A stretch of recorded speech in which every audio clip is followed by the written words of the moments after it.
Okay, Nicholas, so we get to know you a little bit more and our clients do.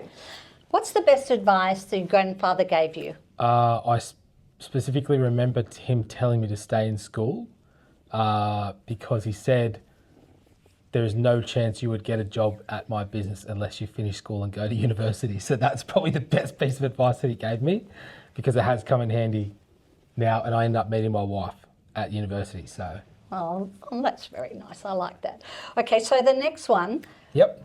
What makes Tynan Motors different to the corporates? Yep. You obviously associate a lot because you've won a lot of For different sure. things, so you go away with a lot of corporates and we understand them. Not that they're bad, but what makes us different? Being a family-owned and run business, obviously fingerprints are on the business from bottom to top. We all know everyone that works here. We all know each other's birthdays and what's going on in everyone's social calendars and weddings and all of that sort.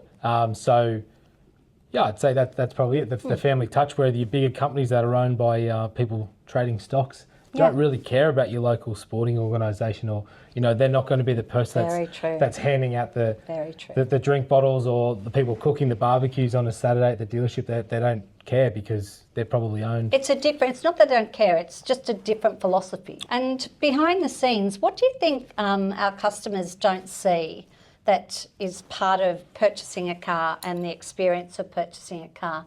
What do you think they don't see that really happens behind those scenes of when they actually sign the dotted line and it's gone out the door, or even before that dotted line? Yeah, for sure. Obviously, we as a dealership, we're the middleman between the manufacturer and the customer.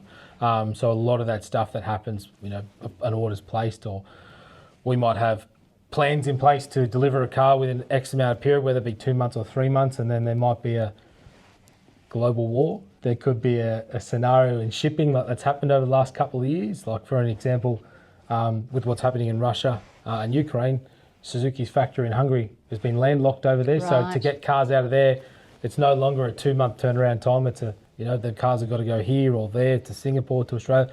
So those sort of pain points, or those sort of communications are quite tough to deal with. I think sometimes too you get stuck in the controversy of ourselves, the client, the manufacturer, as far as warranty, etc.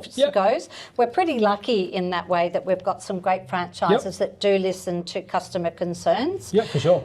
The other thing I want to ask you, you've worked with your brothers, you've worked with your uncles, you've worked with your aunties, you've worked with me, and you worked with your grandfather. Is there something that stands out that you go, wow, that was a pretty proud moment for me to experience? I can think of a few, but is there something that stands out in your mind? Being within a business that's survived 60 years is just pretty amazing. You know, to think Australia's just over 100 years old. 130, 140 years old in terms of a federation, to be around that sort of time and have that sort of impact, and to have customers that come into me and, you know, retell stories about buying cars off my grandfather, off my uncles, or off you. It's pretty cool. But like I tell customers all the time, I was that sort of weird kid that used to hang around the showroom and that sort of stuff when I was younger. So I can still remember when customers used to be able to smoke on the showroom floor, and I'd run around and empty the cigarette. What do you even call ashtrays? I don't even remember what they're called now. So I remember I used to get excited, being like, "Oh, that ashtray needs to be emptied on a sale day," or something. I'd run around empty. I remember placing a new pack of cigarettes on the table for everyone to smoke and that sort of stuff. But, especially never being a smoker yourself. Yeah. So I remember being that. But in terms of a proud moment, just still being here and seeing people that I went to school with, or their parents worked here and now they're working here, and that sort of stuff, sort of second and third generation employees too. It's pretty cool. You know, Edgard's son's now working here. Edgard's worked with us for 40 plus years. That's pretty cool. Stuff like that really. Yeah, Steve Watt, who was our accountant for many years, his daughter works for us. Yeah, we've got a lot of employees over 25 years, so it's quite amazing.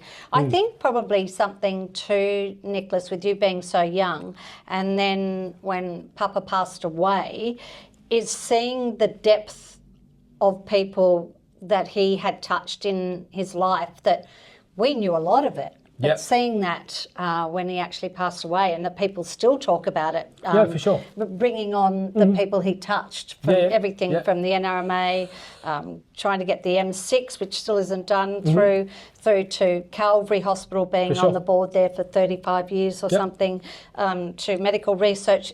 All the different things that he touched, and he was able to touch that through the motor industry and through his family. So. Yeah, he was quite a humble person, so he didn't like to brag about it at all, if ever.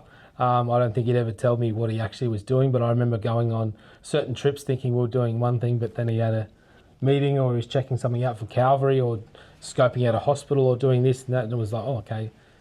Being older now, I sort of realised, this wasn't really about going on a holiday. It was more so about helping out Calvary. And like going through Calvary, you sort of saw, that room's there. That's the Michael Tynan room. Yeah, that's dedicated by Subaru. This machine was sponsored by Honda, or this, this, that. So you sort of say, okay, I see what was happening here, and I see what was what he was doing. But it's cool. Being in a family business obviously has its challenges. Don't get me wrong. I'm sure we've had a few fun times and a few fun words, as well as my uncles and aunties and cousins and whoever's worked here. But I wouldn't change it for the world. I'm very blessed and very lucky to be in the family business. I think that's where the point of difference is then. You have a family-owned company and you know that that's where it's come to and where you learn. And now you can also work with your cousin who's now come on board, young Dominic, who's taller than all of us, and bringing on that third generation. 100%.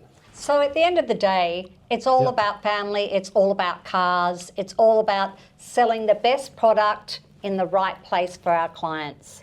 Come and see us, look at Tynan Motors online. We're on Facebook, Instagram, all of your social medias. Jump on or call us, 8545 8888. We do have a chat, so if you need to know anything, always go on that chat, or you can reach out personally to Nicholas or myself or any of the family, and we'll see if we can help you. And as my grandfather used to say, we're a company built on integrity.